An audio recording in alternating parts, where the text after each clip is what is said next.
بسم اللہ الرحمن الرحیم۔ ہمارا اختتام سورۃ الطلاق کی 6 نمبر آیت پر ہوا تھا، اور سورۃ الطلاق کے شروع میں ہی یہ جو بیانات جو کہ سورۃ البقرہ میں طلاق کے ضمن میں آئے اور سورۃ النساء کے ضمن میں آئے وہ میں نے بیان کیے ہیں، اور اس کا طریقہ کار چونکہ یہ مطلب ایک وہ عمل ہے جو کہ اللہ پاک نے جائز قرار دیا جب میاں بیوی میں مطلب اصلاح نہ ہو سکے، اور اس کا اختتام طلاق کے اوپر اللہ پاک نے مطلب فرمایا۔ لیکن اس حد تک پہنچنے سے پہلے اللہ پاک نے کافی ساری انسٹرکشنیں دی ہیں جس کو مطلب زندگی میں لا کر میاں بیوی کے اندر صلح پیدا کی جائے۔ جس طرح میں نے شروع میں بتایا کہ اللہ پاک نے قرآن میں فرمایا جب میاں بیوی میں انبن یعنی کہ کوئی اس طرح کا معاملہ ہو تو ایک آربیٹر جو ہے وہ لڑکی کی طرف سے اور ایک لڑکے کی طرف سے بیٹھ کر دونوں میں صلح کرانی، اگر وہ چاہیں گے تو اللہ نے چاہا تو ان میں صلح ہو جائے گی۔ اسی طرح پھر اللہ پاک نے خاوند کو بولا کہ اگر آپ کی بیوی کی طرف سے آپ کو خوف ہے کہ وہ آپ کی سرکشی کرے گی یعنی کہ آپ کی بات نہیں مانے گی، تو اس کے بھی اللہ پاک نے تین طریقے وہاں بیان فرمائے کہ پہلا یہ کہ اس کو نصیحت کرو، دوسرا یہ کہ اس کے ساتھ علیحدگی کرو سونے میں، اور تیسرا یہ کہ اس کو مارو۔ لیکن یہ بھی اللہ پاک نے ساتھ فرمایا کہ اگر وہ آپ کی بات ماننا شروع ہو جائے تو پھر اس کو تکلیف دینے کا بہانے مت ڈھونڈو۔ تو اسی طرح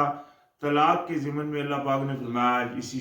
کی صورت شروع میں ہم نے پڑھا تھا کہ طلاق ان کی عدت میں دینی ضروری ہے اور عدت کا اہتمام کرنا بہت ضروری ہے، اور اسی طرح طلاق اس عدت کے درمیان بیوی اپنے خاوند کے گھر ہی رہے گی اور خاوند کے اوپر ہے اس کا نان و نفقہ، اور اسی طرح پھر اگر وہ حمل میں ہے اور طلاق ہو جاتی ہے پھر اس کی اولاد کا وہ جو وارث جو باپ ہے وہ اس کی مطلب اگر وہ عورت اپنے بچے کو دودھ نہیں پلانا چاہتی تو وہ اس کو پھر دودھ پلانے کے لیے کسی اور کو رکھے گا۔ تو چونکہ 6 نمبر آیت میں اللہ پاک نے ہم کو فرمایا تھا کہ ان کو رہائش دو جہاں رہتے ہو اپنی وسعت کے مطابق، یعنی کہ جہاں تم آپ رہتے ہو اسی وسعت کے مطابق ان کو رہائش دو، اور نہ ضرر پہنچاؤ انہیں تاکہ تم تنگی کرو ان پر، یعنی کہ اپنی طرف سے ان کو تکلیف دینے کے لیے کوئی بہانے مت ڈھونڈو۔ اگر وہ آپ کے پاس رہ رہی ہیں، آپ کے بچے کو بھی دودھ پلا رہی ہیں، تو پھر ان کے ساتھ مطلب اچھا سلوک رکھو، اور یعنی کہ وہ اللہ پاک نے پورا پچھلی آیت میں یہ واضح فرمایا تھا کہ حمل والی ہے تو پھر ان کو مطلب واضح حمل تک ساتھ رکھو، اور مطلب یہ پوری جو بات پچھلی آیت میں فرمائی تھی۔ ابھی یہاں سے آگے اللہ پاک نے فرمایا لِيُنْفِقْ ذُو سَعَةٍ مِّن سَعَاتِهِ وَمَنْ قُدِرَ عَلَيْهِ رِزْقُهُ فَلْيُنْفِقْ مِمَّا آتَاهُ اللَّهُ لا يكلف الله نفسا الا ما آتاها سيجعل الله بعد عسر یسرا۔ تو اللہ پاک نے فرمایا تاکہ خرچ کرے وسط والا اپنی وسط کے میں سے، اور جو کوئی تنگ کیا گیا اس پر رزق میں سے رزق اس کا، یعنی کہ جو خرچ کرے گا اس عورت پر جو بیوی اس کی مطلب اس نے طلاق دے دی یا اس کو اس کی حمل کے درمیان اس نے اپنے پاس جو رکھا، تو یہ جو خرچ ہوگا یہ اس بندے کی وسعت کے مطابق اللہ پاک نے رکھ دیا۔ اگر تو وہ بندہ امیر ہے تو وہ اسی حساب سے اس کو دے گا، اگر وہ غریب ہے تو وہ اسی حساب سے اس کو دے گا، یعنی کہ اپنی وسعت جو اس کے موجود ہے اس کے مطابق اس کا وہ خرچ رکھے گا۔ یہ نہیں ہے کہ وہ امیر ہے لیکن اس کے باوجود بھی اس کو تنگ کر کے رکھے، یا وہ غریب ہے تو مطلب دے کچھ بھی نہ اور الٹا اس کو مطلب جھاڑتا پیٹتا رہے، تو ایسی بات نہیں ہے۔ تو فرمایا پس چاہیے کہ وہ خرچ کرے اس میں سے جو دیا ہے اسے اللہ نے، یعنی کہ جو اللہ پاک نے اس کو دیا ہے اس کے مطابق ہی وہ اس بیوی کا خرچ اس یا طلاق یافتہ جو عورت ہے اس کا وہ خرچ رکھے۔ نہیں تکلیف دیتا اللہ تعالیٰ کسی نفس کو مگر جتنا اس نے دیا اسے، یعنی کہ اللہ پاک نے جو وسعت انسان کو دیا اسی کے مطابق اس کے اوپر حکم بھی رکھے۔ اللہ پاک نے کسی کے اوپر پہاڑ نہیں رکھ دیا کہ وہ اٹھا ہی نہ سکے، اللہ پاک نے انسان کے اوپر جو بھی رکھا ہے وہ اتنی جتنی اس میں طاقت ہے۔ تو فرمایا انقریب کر دے گا اللہ تعالیٰ بعد تنگی کے آسانی، یعنی کہ تنگی کے بعد اگر آپ اللہ کے اوپر بھروسہ رکھو گے تو یہ بات جھوٹی ہے کہ یہ مطلب انسان سوچے کہ میرے کچھ کرنے سے کسی کا مطلب کچھ ہو، یہ سب نظام اللہ کا ہے، وہ انسان کو جس نے اس کو پیدا کیا وہ اس کو دیکھ رہا ہے اور اس کا سنبھالنے کے لیے ایسے بھی ہوتے ہیں بچے جو دنیا میں مطلب نہ ان کی باپ ہوتے ہیں نہ ماں ہوتی ہے، وہ اکیلے رہ جاتے ہیں، تو کیا اللہ پاک ان کو بھی دیکھتا ہے؟ یہ بات نہیں ہوتی، لیکن اللہ پاک صرف انسان کی نیت کے اوپر اس کو بدلا دیتا ہے۔ تو فرمایا وَكَأَيٍّ مِّن قَرْيَةٍ آتَتْ عَنْ أَمْرِ رَبِّهَا وَرَسُولِهِ فَخَاسَبْنَاهَا حِسَابًا شَدِيدًا وَعَذَّبْنَاهَا عَذَابًا نُكْرًا۔ تو اللہ پاک نے فرمایا اور کتنی ہی بستیاں تھیں، یعنی کتنی بستیاں ہیں، انہوں نے سرکشی کی اللہ کے حکم سے، اپنے رب کے حکم سے انہوں نے سرکشی کی، اور اس کے بھیجے ہوئے سے، یعنی کہ اللہ کے بھیجے ہوئے سے بھی سرکشی کی اور اللہ کے حکموں سے بھی سرکشی کی، تو حساب لیا ہم نے ان سے حساب شدید، سخت، یعنی کہ سخت پھر میں نے ان سے، اللہ پاک نے فرمایا ان سے حساب لیا، کیونکہ انہوں نے سرکشی کس سے کی؟ اللہ سے، اور جو بھی اللہ کا پیغام پہنچا رہے ہیں ان سے۔ یہ دیکھیں انسان کے اوپر اللہ پاک وہ کون ہے جو دلوں کے نظر میں رہتا ہے، یہ ایک شاعر نے کہا، تو وہ اللہ کی ذات ہے جو انسان کے دل کے اندر دیکھ رہا ہے کہ اندر سے وہ کیا چیز ہے۔ باہر سے تو مطلب کچھ بھی بندہ اپنے آپ کو ظاہر کر سکتا ہے، لیکن اصل چیز ہے وہ جو اس کا اندر ہے، تو اندر سے اللہ پاک اس کو دیکھ رہا ہے کہ اندر سے وہ کیا چیز ہے۔ تو اللہ چیز سے کوئی چیز چھپی نہیں، اسی لیے پھر اللہ پاک نے ان سے جنہوں نے سرکشی کا روح اختیار کی، تو ان سے پھر اللہ پاک نے سخت حساب لیا اور عذاب دیا انہیں، عذاب ہولناک، سخت، ان کو پھر عذاب بھی اللہ پاک نے دیا۔ فذاقت وبال امرها وکان عاقبت امرها خسرا، تو انہوں نے چکھا وبال اپنے کام کا، اور تھا انجام ان کے کام کا صرف خسارہ، یعنی کہ خسارہ ہی خسارہ، کیونکہ انہوں نے اللہ ہی کی نہیں مانی، جس نے ان کو پیدا کیا اور جس مقصد کے لیے اس نے ان کو پیدا کیا، انہوں نے اس کو مقصد کو پیچھے پھینک دیا اور دنیاوی مطلب کوششوں میں بس لگ پڑے، اور مطلب اللہ پاک کی یاد سے بھی غافل ہو گئے، تو پھر اللہ پاک نے ان سے انجام بھی اسی طرح لیا۔ وَأَعَدَّ اللَّهُ لَهُمْ عَذَابًا شَدِيدًا، تو اللہ پاک نے ان کے لیے تیار کر کے رکھا ہے بہت سخت عذاب، یعنی کہ یہ تو دنیا میں مطلب اللہ پاک نے ان کو جو سزائیں دی، تنگی دی یا مطلب کوئی بیماری حالی میں ڈال دیا یا کسی مطلب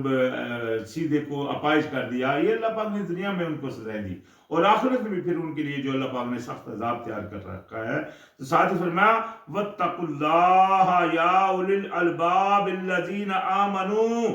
قَدْ أَنزَلَ اللَّهُ إِلَيْكُمْ ذِكْرًا۔ یہ دیکھیں یہ بہت بڑی نصیحت اللہ پاک کی طرف سے آ گئی، تو اللہ پاک نے فرمایا پس پرہیزگاری کرو اللہ کی، اے عقل والو۔ عقل والا کون ہے؟ جو اللہ کی پرہیزگاری کے اوپر آ جاتا ہے، وہ ہے عقل والا، اللہ نے اس کو عقل والا کہا ہے۔ یہ دنیا میں کسی کے پاس بہت مال آ جانا یا یہ چیز ہو جانا، لیکن اللہ کی اگر وہ پرہیزگاری نہیں کر رہا تو وہ عقل والا نہیں ہے، بلکہ جانوروں سے بل اضل السبیل، اللہ پاک نے فرمایا جانوروں سے بھی بدتر ہے وہ۔ تو اللہ پاک نے فرمایا اے عقل والو پرہیزگاری کرو، اختیار کرو اللہ کی، وہ جو مان چکے ہو، یعنی کہ جو اللہ کی بات مان چکے ہو، یہ ان کے لیے ہے۔ تو بے شک نازل کر دیا ہے اللہ پاک نے تمہاری طرف یاد دہانی، نصیحت اللہ پاک نے آپ کی طرف بھیج دیا ہے، قرآن کی شکل میں آپ کے پاس موجود ہے۔ اس کے باوجود بھی اگر آپ قرآن سے منحرف ہوگے تو یہ پھر ذہن میں رکھو کہ تمہارا ٹھکانہ کہاں ہے۔ دنیا میں کچھ مل جانا یہ کوئی بڑی بات نہیں ہے۔ رسولا یتلو علیکم آیات اللہ مبینات لیخرج الذین آمنوا وعملوا الصالحات من الظلمات الى النور ومن یؤمن باللہ ویعمل صالحا یدخلہ جنات تجری من تحتها الانہار خالدین فیہا ابدا قد احسن اللہ لہ رزق۔ تو یہ اللہ پاک نے پیشن گوئی دے دی کہ بھیجا ہوا اللہ کا، یعنی کہ اللہ کا بھیجا ہوا جو پڑھتا ہے تم پر اللہ کی واضح آیتیں، یعنی کہ جو بھی اللہ کی طرح آپ کی طرف اللہ کی آیتیں پڑھ رہا ہے وہ اللہ کا بھیجا ہوا، تو وہ کیوں پڑھ رہا ہے؟ تاکہ نکالے ان لوگوں کو جو ایمان لائے اور انہوں نے عمل کیے نیک، اندھیروں سے روشنی کی طرف، یعنی کہ یہ پڑھنا جو ہے یہ اس وجہ سے ہے تاکہ جو لوگ مان گئے ہیں اللہ کی بات اور عمل بھی شروع کر دیے انہوں نے سارے، یہ ان کے لیے فائدہ مند ہے۔ یہ نہیں ہے کہ اگر ایک بندہ ایک ہاتھ سے مطلب جس طرح بولتے ہیں تالی نہیں بجتی، تو یہ عمل نہیں ہے کہ آپ نے کہہ دیا منہ سے تو کہہ رہے ہیں مان رہے ہیں لیکن عمل میں پیچھے ہے، تو پھر یہ اس کے لیے نور اور ہدایت نہیں ہے۔ یہ کس کے لیے وہ نور ہے اور کس کے لیے وہ اندھیروں سے نکالنا ہے؟ جو مان گئے اور عمل کے اوپر بھی پورے آ گئے، دونوں چیزیں، آمنوا وعملوا الصالحات، اللہ کو ماننا اور اللہ کی ماننا، یہ بہت ضروری ہے تاکہ اللہ کی نعمت آپ کو حاصل ہو اور اللہ آپ کو اندھیروں سے روشنی میں لے کر جائے اور اللہ آپ کو رہنمائی رکھے اور آپ کو ہدایت کے اوپر قائم رکھے۔ یہ ضروری عمل ہے کہ اس میں آپ کو لازم ہے کہ اللہ تعالیٰ کی بات کو مکمل ماننا۔ تو فرمایا تاکہ وہ آپ کو اندھیروں سے روشنی کی طرف لے کر جائے، اور جو کوئی ایمان لائے اللہ پر اور عمل کرے نیک، یعنی کہ جو بھی یہ عمل کرے کہ ایک تو ایمان لائے اللہ کے اوپر، اللہ کو مانے اور اللہ کی مانے، اس کے اوپر عمل کرے، تو وہ داخل کرے گا اسے باغات میں کہ بہتی ہیں ان کے نیچے نہریں، ہمیشہ رہنے والے ان میں، ہمیشہ ہمیشہ، یعنی کہ رہیں گے، داخل ہوں گے اس میں ہمیشہ کے لیے۔ یہ وعدہ، یہ اچھا دیا اللہ تعالیٰ نے اسے رزق، یہی اچھا رزق جو اللہ پاک نے اس کو دے دیا، یعنی کہ دنیا میں وہ پیدا ہوا اور دنیا میں اس کے پیدا ہونے کا جو مقصد تھا، وَمَا خَلَقْنَا الْجِنَّ وَالْإِنسَ إِلَّا لِيَعْبُدُونَ، میں نے اللہ پاک نے فرمایا نہیں تخلیق کیا جنوں اور انسانوں کو مگر اپنی غلامی کے لیے۔ تو وہ دنیا میں اللہ تعالیٰ کی غلامی کے لیے پیدا ہوا، پھر اس کے اوپر پورا قائم رہا، تو یعنی کہ اس نے اپنی پیدائش کا مقصد پورا کر دیا، تو پھر اللہ پاک نے اس کے لیے پھر وعدہ بھی اچھا رکھا ہے، رزق بھی ہو۔ لیکن جو دنیا میں پیدا ہوا اور کھیل تماشوں میں لگ گیا اور اللہ تعالیٰ کو یاد کو پیچھے کر دیا، تو وہ کیا سمجھ رہا ہے؟ وہ کس سے ٹکر لے رہا ہے اور کس کے مقابلے میں کھڑا ہو گیا؟ لازم بات ہے وہ شیطان کا ساتھی بن گیا اور اللہ کے دشمنی میں آ گیا اور اللہ کے دشمنوں کی صفوں میں وہ کھڑا ہو گیا۔ تو لہذا ہر انسان کو اللہ پاک نے دوسری جگہ فرمایا یا ایھا الذین آمنوا اتقوا اللہ ولتنظر نفس ما قدمت لغد، اے ایمان والو پرہیزگاری کرو اللہ کی، اور ہر نفس کو دیکھنا چاہیے کہ اس نے کل کے لیے کیا بھیجا۔ یہ نہیں ہے کہ ایسا ہی مطلب اللہ پاک نے انسان کے اوپر بھی یہ، جس طرح ہم نے پیچھے کیا پڑھا کہ اللہ پاک نے کتاب نازل کی، تو لہذا اللہ پاک نے کیا فرمایا؟ پرہیزگاری کرو اللہ کی اے عقل والو، یعنی کہ عقل والے وہ ہیں جو اس کی پرہیزگاری کے اوپر آ جاتے ہیں، اور جو سرکشی کر رہے ہیں مطلب اس کی پرہیزگاری، مطلب جو اللہ پاک کی پرہیزگاری سے سرکشی کر رہے ہیں، وہی تو اللہ کے دشمن ہیں، وہی تو ہے جو جند الشیطان، وہ شیطان کا گروہ۔ تو لہذا ہر بندے کو محاسبہ کرنا چاہیے کہ وہ کون سے گروہ میں کھڑا ہے، اللہ کے گروہ میں یا شیطان کے گروہ میں،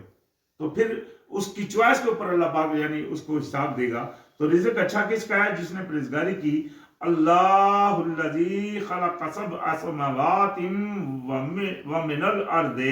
مثلہن یتنزل الامر بینہن لتعلموا ان اللہ علی کل شیء قدیر وان اللہ قد احاط بکل شیء علما۔ تو اللہ پاک نے فرمایا اللہ وہ ہے جس نے پیدا کیا 7 آسمانوں کو اور زمینوں میں سے مانند انہی کے، یعنی کہ 7 آسمان ہیں اور اتنی ہی زمینیں۔ یہ اللہ پاک نے قرآن فرمایا۔ ابھی وہ زمینیں کہاں ہیں یہ اللہ جانتا ہے، کون سے سیارے میں ہیں، کیا ان کا سسٹم ہے، یہ اللہ کو پتہ ہے۔ جو اللہ پاک کی بنائی ہوئی کائنات ہے، یہ آج مشاہدے میں ہم کو تھوڑی سی آ رہی ہے، کتنی بڑی ہے۔ یعنی کہ اگر ایک چھوٹا سا سیارہ ہے یہ دنیا